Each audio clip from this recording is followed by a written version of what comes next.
ಒಂದೆರಡು ಸೂಚನೆಗಳು ನಿಮಗೆ.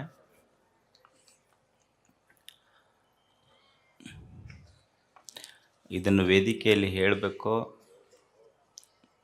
ಹೇಳಬಾರ್ದಂತ ಭಾಳ ಅಂದ್ಕೊಂಡಿದ್ದೆ, ಆದರೆ ಹೇಳದೇ ಇದ್ದರೆ ನಡೆಯೋದಿಲ್ಲ ಅನ್ನೋದಕ್ಕೆ ಹೇಳಕತ್ತಿದ್ದೆ. ಕೆಲವು ದಿನಗಳ ಹಿಂದೆ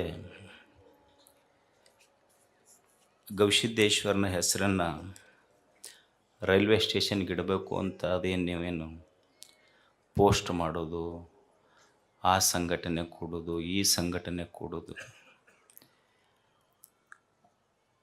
ನಾನೆಲ್ಲ ಭಕ್ತರಲ್ಲಿ ಹೇಳೋದಿಷ್ಟೇ,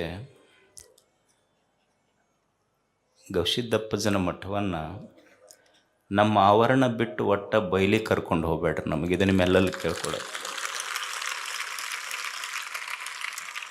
ನಾನು ಎಷ್ಟಕ್ಕೆ ಸೀಮಿತ ಅದೇನು. ಇವತ್ತು ರೈಲ್ವೆ ಸ್ಟೇಷನಿಗೆ ಅಂತೀರಿ, ನಾಳೆ ವಿಶ್ವವಿದ್ಯಾಲಯಕ್ಕೆ ಅಂತೀರಿ, ಏರ್ಪೋರ್ಟಿಗೆ ಅಂತೀರಿ, ಏನು ಗುದ್ದಾಡ್ಕೊಂತ ಹೋಗೋದಿರ್ತೈತೆ ಅವ್ರ ಜೊತೆಗೆ. ಏಸು ಮಂದಿ ಸ್ಟ್ರೈಕ್ ಮಾಡೋರು ಅಲ್ಲೇ ಕುಂತಾರ.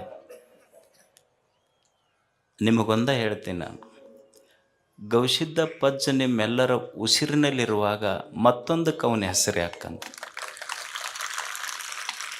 ಎಂದು ಇದು ಕೊನೆ. ಇನ್ಮೇಲೆ ನಾ ಯಾವ ಭಕ್ತರಿಗೆ ಈ ವಿಷಯದಲ್ಲಿ ಹೇಳೋದಿಲ್ಲ. ಎಂದು ಗವಿಸಿದ್ದಪ್ಪಜ್ಜನ ನಿಮ್ಮ ಭಕ್ತಿ ನನಗೆ ಗೊತ್ತೈತಿ. ಅದಕ್ಕೆ ಹೆಸರಿಡಬೇಕು, ಇದಕ್ಕೆ ಹೆಸರಿಡಬೇಕು, ಆ ಪೋಸ್ಟ್ ಮಾಡಬೇಕು, ಈ ಪೋಸ್ಟ್ ಮಾಡಬೇಕು. ನೀವು ಪೋಸ್ಟ್ ಮಾಡೋದಿಲ್ಲ, ನಮ್ಮನ್ನು ಪೋಸ್ಟ್ ಮಾರ್ಟಮ್ ಮಾಡ್ತಿರೋದ್ರಾಗಷ್ಟೆ.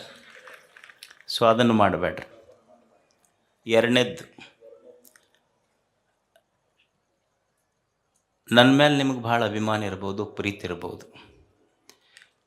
ಗವಿಮಠವನ್ನು ಇನ್ನೊಂದು ಮಠದ ಜೊತೆ ಹೋಲಿಸೋದು, ಗವಿಮಠದ ಸ್ವಾಮಿಗಳನ್ನು ಇನ್ನೊಂದು ಮಠದ ಸ್ವಾಮಿಗಳ ಜೊತೆ ಹೋಲಿಸೋದು, ಕಂಪ್ಯಾರಿಸನ್ ಮಾಡೋದು, ಅದಕ್ಕೊಂದು ಪೋಸ್ಟ್ ಹಾಕೋದು, ದಯವಿಟ್ಟು ಇದನ್ನೆಲ್ಲ ಮಾಡಬೇಡಿ. ನಾನು ತಿಳ್ಕೊಂಡಿದ್ದಿಷ್ಟೇ, ಇಡೀ ನಾಡಿನ ಎಲ್ಲ ಪೂಜ್ಯರ ಪಾದದ ಧೂಳಾಗಿ ನಾವು ಬದುಕಬೇಕಷ್ಟೆ. ಯಾರ ಜೊತೆಗೂ ಹೋಲಿಸ್ಬೇಡ್ರಿ. ಎರಡು. ಮೂರನೇದ್ದೇನೆಂದ್ರೆ, ನೀವು ಸುಮ್ಮನೆ ಕುಂದ್ರೆ ಮಂದೆಲ್ಲ ಅಜ್ಜವ್ರಿಗೆ ಆ ಪ್ರಶಸ್ತಿಗೆ ಹೆಸರು ಕೊಡ್ರಿ, ಈ ಪ್ರಶಸ್ತಿ ಕೊಡ್ರಿ ಅಂತ ಪೋಸ್ಟ್ ಮಾಡೋಕ್ಕೆ ಶುರು ಮಾಡ್ತೀರಿ. ನಾನು ಬರುವ ಪ್ರಶಸ್ತಿಗಳನ್ನು ತಿರಸ್ಕರಿಸುವಷ್ಟು ದೊಡ್ಡವನಲ್ಲ, ಅದನ್ನು ಸ್ವೀಕರಿಸುವ ಅರ್ಹತೆ ನನಗಿಲ್ಲೋ ಅನ್ನುವಂಥ ವಿನಯವಂತ ನಾನಷ್ಟೇ. ವಿನಮ್ರತೆ ನನ್ನಲ್ಲಿದೆ. ಆ ಅರ್ಹತೆ ಬೇಕು, ಅದು ನನ್ನಲ್ಲಿಲ್ಲ. ಅದಕ್ಕಾಗಿ ನನಗೂ ದೊಡ್ಡ ಪ್ರಶಸ್ತಿ ಅಂದ್ರೆ,